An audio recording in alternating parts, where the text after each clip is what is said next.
it became so simple. Like all of the things that I'm like, oh, there's just so much and there's so much to talk about and there's so much to like express and like help people dive into, and it can feel overwhelming. I'm like, oh, how do I distill it? And how do I make it elegant and, simple? And then yesterday it was just so blaringly obvious how fucking simple it is, It's not about flexing your creative muscle. And there's nothing wrong with, aspiring to see and do things differently and like make things look a certain way. But like, I feel like we just get too bent out of shape about it, trying to be better from like a skill perspective. I think we can be better from a being perspective. Really understand what this work is for the people that you're doing it for and for yourself. Help Me See is a podcast that redefines the word vision through vulnerable and real conversations, my own private introspective ramblings about the things that I think about in the wee hours of the morning, and my deep core belief that your nothingness is your everything, and all you have to do is see. I'm Bianca Mora. I'm your host. I am an educator, a photographic artist, and I believe that your daily photo habit can be the key to unlocking the ability to be more present in your everyday life and live deeper into your intention and purpose. We're not about the small talk here. Grab your coffee, get cozy, and let's talk. All right. Welcome to another episode of Help Me See. And the fact that I chose to start this recording with all right instead of hi should give you a hint. This one's probably going to be a heavier one. Had some heavy stuff on the heart and mind lately. A lot of it around really why we do what we do in this photo taking ritual that we all engage in some capacity, whether it's the most informal or formal. And I had 2 other episodes. I never have a stockpile of episodes ever. And I can't even post I didn't upload those because I'm like, I need to talk about this. Like I right now, it needs to happen right now. I don't know why I feel so weird posting an episode if it's not like exactly what I was literally thinking the day or 2 before. But yeah, just so you know, this is hot off the press of this brain. So, okay, where do I start?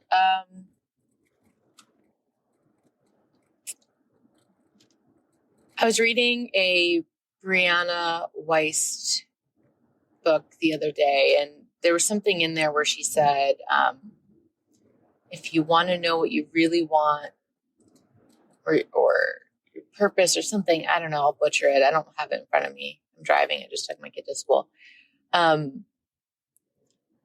Look at what you fear. So like what's behind what you fear? And that's like what you truly value, like what you really want, like the thing. What is behind that?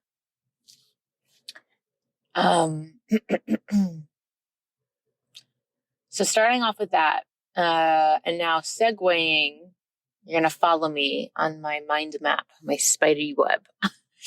I don't know if you watch Succession. And if you do, and you have not watched the latest episode, do not proceed, because I will spoil this for you.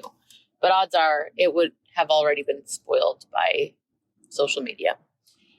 So the latest episode of Succession was literally like, if I had a phobia of anything, like if anything I feared enough to classify as a phobia, it would be the very moment of learning or having something happen that means death or near death or, something like that.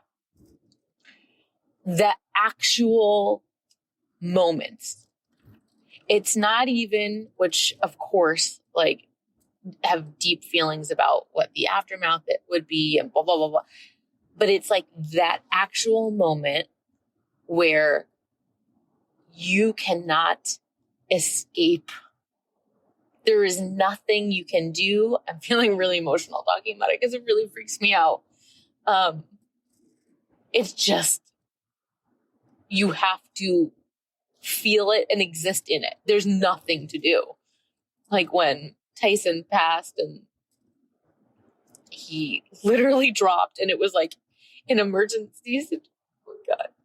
Gosh, it's been like over 2 years. Sorry, didn't expect this right now, and it was like during it was like when we kind of knew that was it, but we were like kind of in denial. And it's like that panic. I kept trying to call like vets and no one was helpful and no one was like answer. And my hands were shaking and it's just like that panic and that complete and utter loss of control. But it's so ironic because you never ever have control really. Anyway, but it's blaringly, painfully obvious with something like that. So in this episode of Succession, they get a call that they're doing chest compressions on their father that they're like essentially estranged from. And they've had a really terrible relationship and contentious business relationship and personal relationship with. And these 3 children, they're 4 actually, that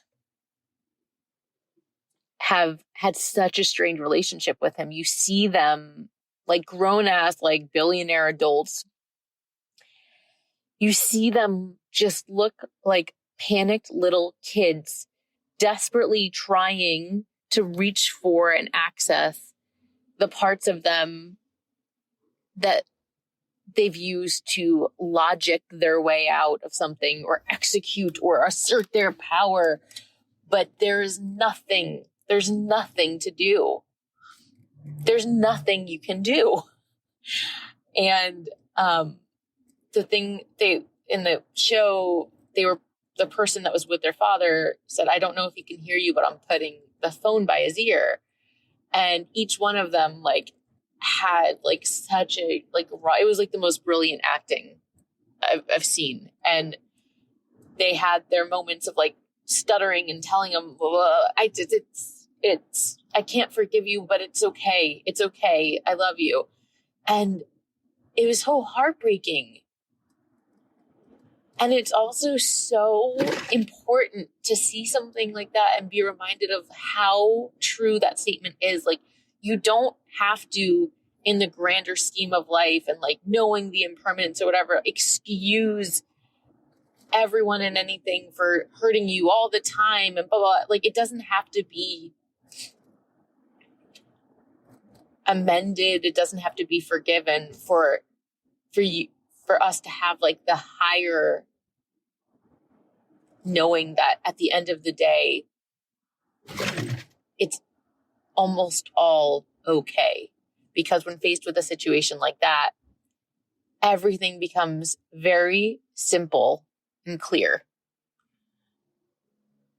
All of the baggage, all of the contradicting feelings and complexities all become really clear when it's a light switch, lights off moment.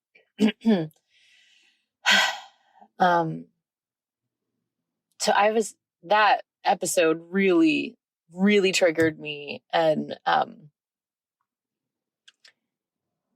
it made me like feel physically ill. But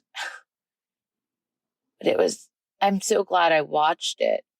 And, something that I struggled with when I was first starting, like officially starting my business, and like when I decided to not go back to a corporate job, and you do the things that you do when you first like begin a business, and you hear how to tell people your why and how to, whatever, all the stuff that I have since ignored and just gone about my own way. But something that I really struggled with in the beginning is this idea of, and I guess it's not a past struggle. I mean, it's still cognizant in my mind, but like, I never want my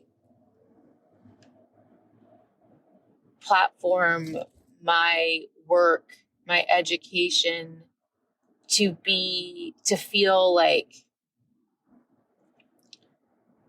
you must, because it's all ending at some point. Like this looming, fear-mongering intensity. But it's hard to temper, because that's truly why I've gotten to this point. It's being so afraid of that, being so afraid of the end of something I love, that there's nothing left but the images and the memories. So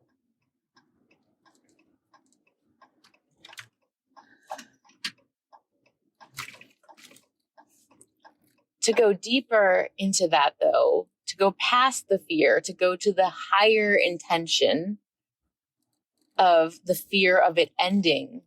And it's like, well, why? Well, okay, yes, it's important. And yes, that's really scary. And at the end of the day, yeah, can be so comforting and important to have imagery and, experiences through the imagery. But what does that matter? For what purpose? For what purpose?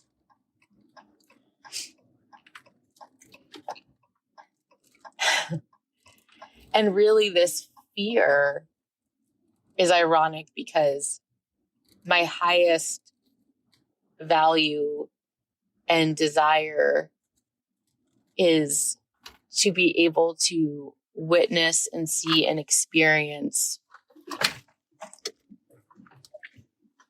all parts of the human experience.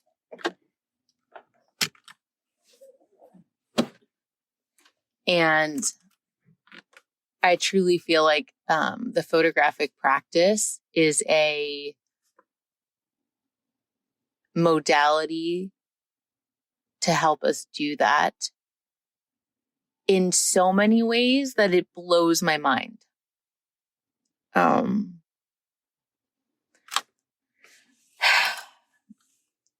Yesterday, fast forward, yesterday, I very last minute went and I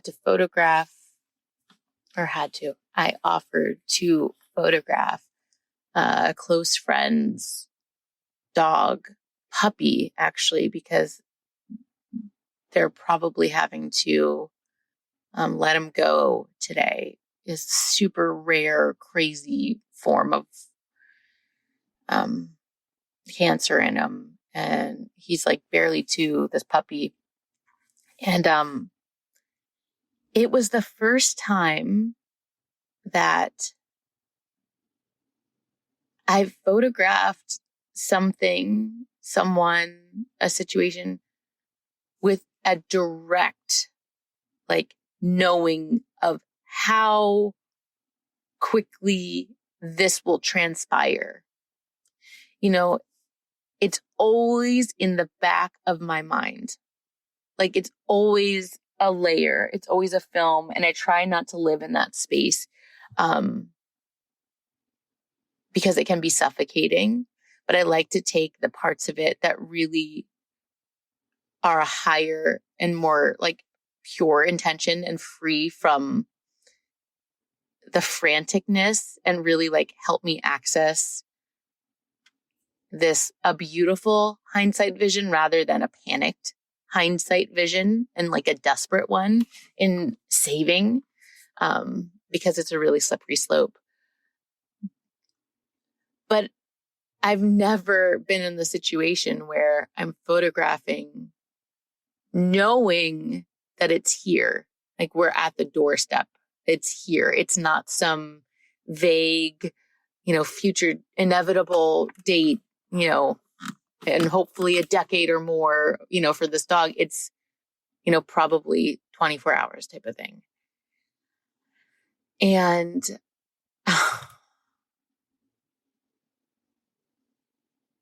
it's really interesting. The camera serves as both a deeply connective and transcending tool for me, and also a barrier. It's weird. It becomes both this. I'll read at the end of this episode, I'll read a piece of writing that I wrote yesterday. Actually yesterday, before I even knew that I was doing this, which is actually weird. I just realized that right now. Anyway, but it's like this neutrality of witnessing that happens when I put the camera to the face. And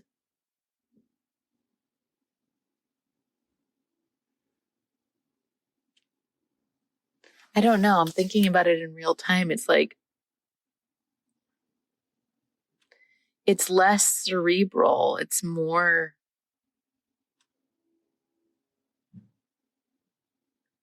feeling like it's like I stopped kind of hearing, like the hearing gets muffled and everything else gets heightened visually. For me, it's first and foremost light and shape, and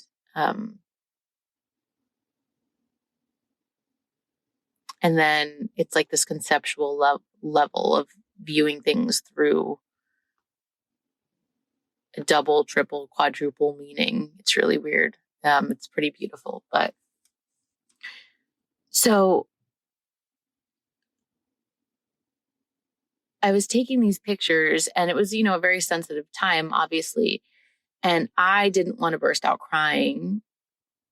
And have, our friend have to support me through crying over this, right?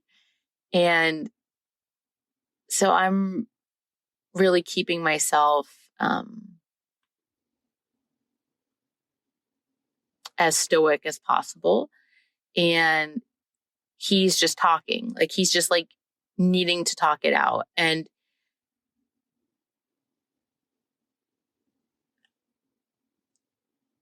it's harder for me to get in deep flow when I'm taking pictures if I feel like I am supporting someone, like in terms of like engaging with them, and like because I get very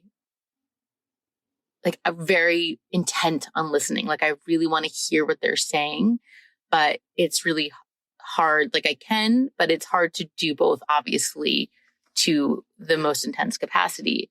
So again, it was, the decision of like, okay, this is a very hard, unique, weird situation. He's having to sit there and he's being photographed with his dog when it's probably the last thing in the world he wants right now is to be photographed. But he had the wisdom and the, I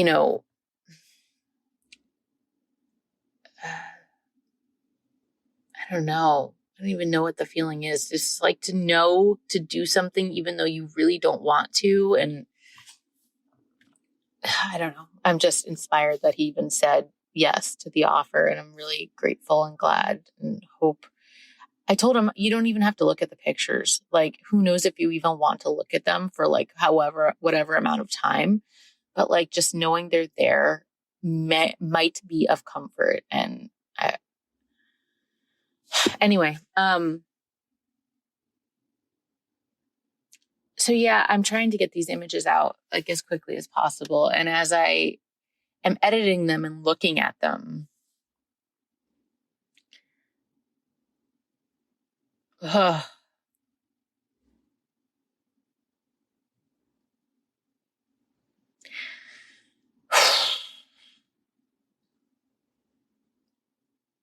I mean, it took some pictures that I don't know that I would have taken if I didn't know he was going to be gone,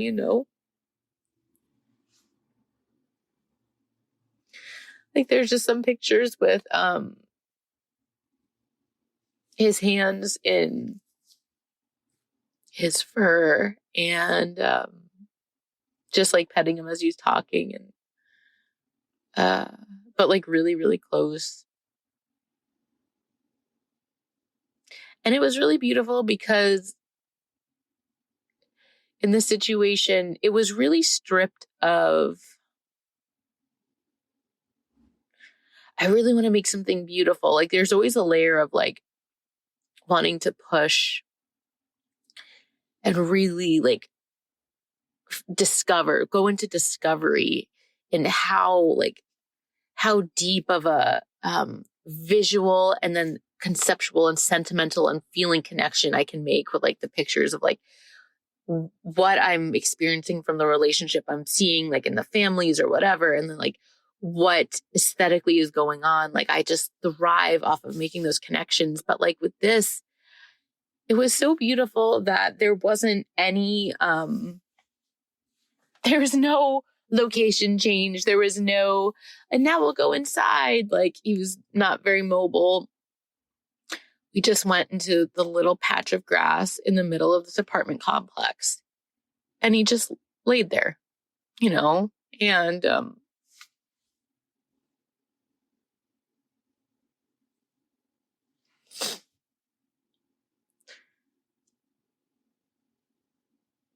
it's funny because, I'm teaching this course coming up and all of you're probably like, yeah, fucking I'll believe it when I see it because I still haven't launched the damn thing. But there's just so much important stuff happening. And I know that once it, like all of the stuff that has happened recently is going to be so valuable in incorporating into this cohort of whoever joins me in this new program for photographic artists. Like so I'm at peace with with it being a little stalled, delayed, but it became so simple. Like all of the things that I'm like, oh, there's just so much, and there's so much to talk about, and there's so much to like express and like help people dive into, and it can feel overwhelming. I'm like, oh, how do I distill it, and how do I make it elegant and simple? And then yesterday it was just so blaringly obvious how fucking simple it is.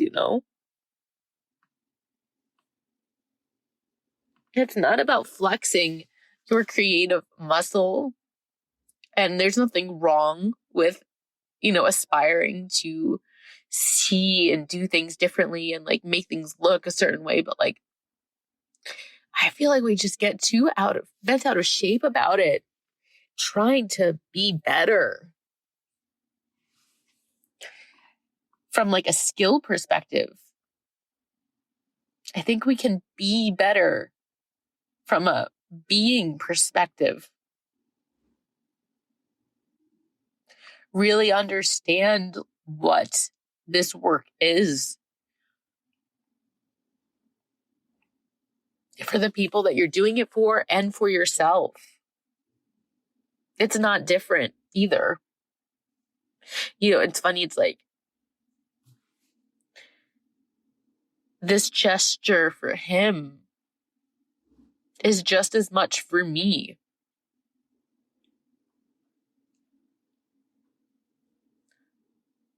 It's like that panic when I heard that they're probably going to have to lose him tomorrow. And I was like, oh, like I felt panic.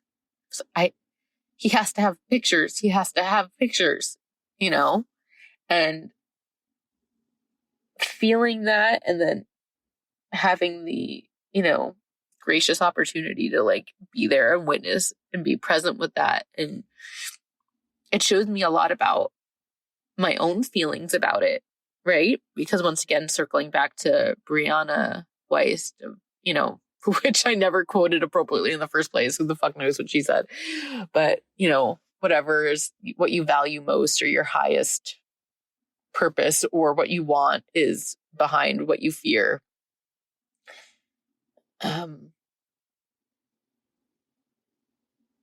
And it's pretty beautiful that the fear really offers so much. If there wasn't fear, if there wasn't heightened emotion there, would it be enough to have driven me to this work for the song? You know what I mean? Like, what makes people move? Fear and love, I feel like. You're scared of something, or do you really love it? And they're kind of the same thing.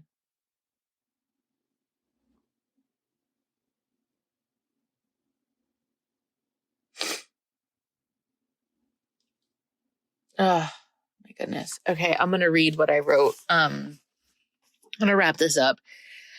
I hope that I did it when I warned that this was going to be intense. I don't know that I did it justice in the gravity of the warning because I didn't know that it was going to get like me slobber, like I'm wiping snot with my sleeve in my car outside of my driveway. Here, let me read this. This is what I wrote yesterday at the studio while I was there, just doing a free write. And this was before I even knew that I was going to take that pictures of the dog. It says, do you want to see what is important to you? Look at your photographs. Do you want to see what you're afraid of? Look at your photographs. Do you want to see what's missing? Look at your photographs. Do you find yourself searching for something that isn't present in your current photographs? Look at the absence of your photographs. Your photographic practice is a modality for self-discovery, presence, and living an intentional life. The part of you that knows you want to take a photograph also shows up later when you are witnessing the photographs you've taken. You are accessing a higher consciousness. The camera is a tool that invites both a neutrality and a heightened emotional response to a situation at the same time. It distances and also draws you in. You can see so much more clearly, and also everything kind of blurs. It's going so high in the sky that everything seems still. It's accessing a part of you that has the ability to witness your life with the wisdom and the scope of a bird's eye view, yet with the intensity of being so deeply inside of a moment that you almost forget to breathe. I think most of us undermine the power of this experience because it's just too easy. It's effortless and natural and simple. How could something so profound be so simple? I noticed this enough to take a photograph. That's it. It's so pure. You don't need to cognitively know why you took the photo or what it means. You just let yourself pause long enough to feel something. And if you give yourself another pause at some point, I bet you will find that you actually do know what it means and why you took it. Most of us do this every single day, take a photo. Yet we constantly search for the answers outside of ourselves when we already wrote down all that we need to know. Your photographs show you what you see. Being aware of what you see keeps you awake to your life and gives you the power to intentionally choose more, different, or the same.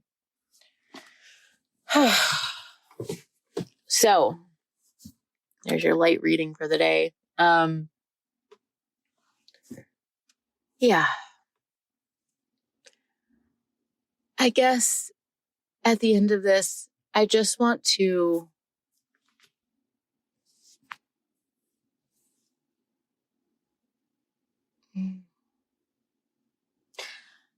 invite you to access that higher consciousness, like to really just nod to it when you're feeling stressed about not being good enough or skilled enough or, just worrying about shit that doesn't matter. if you're ever twisted up and you think about being at that moment, even if it's just for a second, at the end of the day, when you get that phone call, does that matter? Like, does that matter? It's like this very sobering alignment that happens, and I'm not saying to swim in these waters all the time. I know that I'm in them too much because it feels like a lot. But I also know that I've gotten better about living with this sensitivity and this knowing, and deeply knowing and understanding the more positive. I hesitate saying that word. I actually don't really like that word because it's so closely linked to toxic positivity to me, so I avoid it. But the higher intent, the higher purpose of that feeling is so beautiful.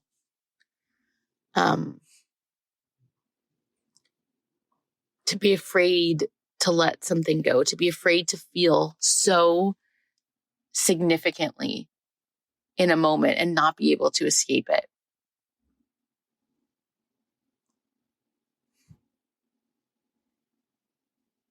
And in those moments, our ability to process and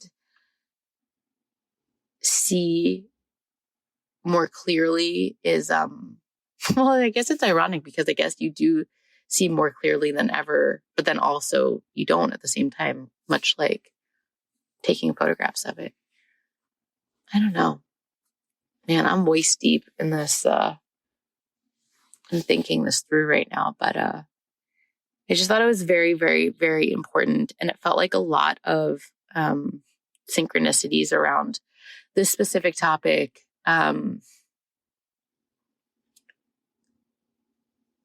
Yeah. All right, I'm going to cut it there. I have a coffee that I've taken 2 sips from. I can't even believe that I've been talking for 30 minutes with 2 sips of coffee in my system. And they put too much milk in it. So I'm like annoyed. Usually they're so good about it. Starbucks is pretty good about, if you say a little bit of oat milk or a little bit of whatever, it's usually like pretty dark, which is great. But this is pretty light. It's upsetting. I usually drink it black, but I had gotten on a little bit of a light oat milk kick. Why am I wrapping this episode with oat milk and coffee? It was such a heavy and deep episode. And I'm like, let me tell you about my Starbucks order and how I'm disappointed. What the fuck does it matter? Okay. That's it. I hope you have a beautiful rest of your week. Sending a hug. I hope that I wasn't too doom and gloom in your day. But I wouldn't be sharing this if I didn't deeply believe that it's the right thing to do to have these conversations, because avoiding these conversations can lead to a lot of regret. And I think it's healthy to have these conversations. Okay. All right. Sending so much love and light. If you enjoyed this episode and want to get in on actual conversations with me, join the Help Me See podcast private Facebook group. Every Friday at 12 p.m. Eastern Time, I'll be hopping on live for Q&A on the latest episode and for free consulting if you need a bit of help thinking about ways to save your memories. Did you get something out of this episode? I really, really, really hope you did, and I would love to hear from you. I'm on a mission to empower you to feel peace knowing that you are not missing your life. One of the best ways that you can support me is leaving a review. And honestly, I'd rather hear about the memory you saved because of this podcast rather than any kind of accolade. Tell me how this podcast has impacted you. And 1, I'll probably cry. And 2, I'd love to give you a shout out on the show. Take a minute and head out to the link in the bio to write a review now on the podcast.